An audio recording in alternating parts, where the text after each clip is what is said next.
Well, if you've been around any of our rivers and streams in recent weeks, you have likely noticed ice forming on them.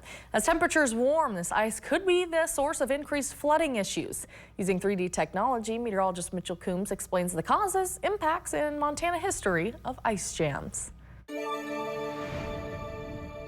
After weeks of well below average temperatures, many of western Montana's rivers have developed areas of ice. As temperatures warm in coming months, this ice buildup may result in big issues on and around our rivers. Ice jam flooding. There are two types of ice jams. The first is a freeze-up jam, typically occurring in the early and mid-winter, and much like you're seeing behind me here on the Clark Fork River. These types of ice jams are typically less impactful, leading to little flooding, if any at all. The second type of ice jam flooding, known as a breakup jam, can result in much more flooding and damage compared to its counterpart. These more often occur during the late winter and early spring.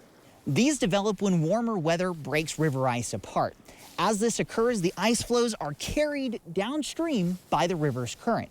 These ice chunks then collect to block the natural flow of the river near river bends, mouths of tributaries, areas where the river's slope decreases, as well as downstream of dams and upstream of bridges and obstructions. At this point, the water has nowhere to go except outside of a river's banks, causing flooding in upstream cities and towns near the river.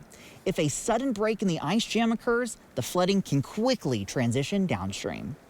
Nearly a third of all ice jams occur in the month of March, and historically, Montana sees more ice jams than any other state. Here is another history lesson about Montana ice jams. Glacial Lake Missoula was essentially formed by a massive ice jam known as an ice dam that blocked the flow of the Clark Fork River near Idaho's Lake Pend Oreille between 13,000 and 15,000 years ago. The periodic rupturing of this ice dam led to cataclysmic flooding in parts of eastern Washington and down the Columbia River Gorge. Fortunately, ice jam flooding in our area now is far less devastating. However, this does not mean we cannot see significant impacts. Temperatures are expected to remain above average for the next couple of days, and this will increase the likelihood of ice breakups and the potential for ice jam flooding. To stay informed of the latest forecast as well as those current river conditions, visit NBCMontana.com/weather. Reporting from the Clark Fork River in Missoula, Mitchel Coombs, NBC Montana.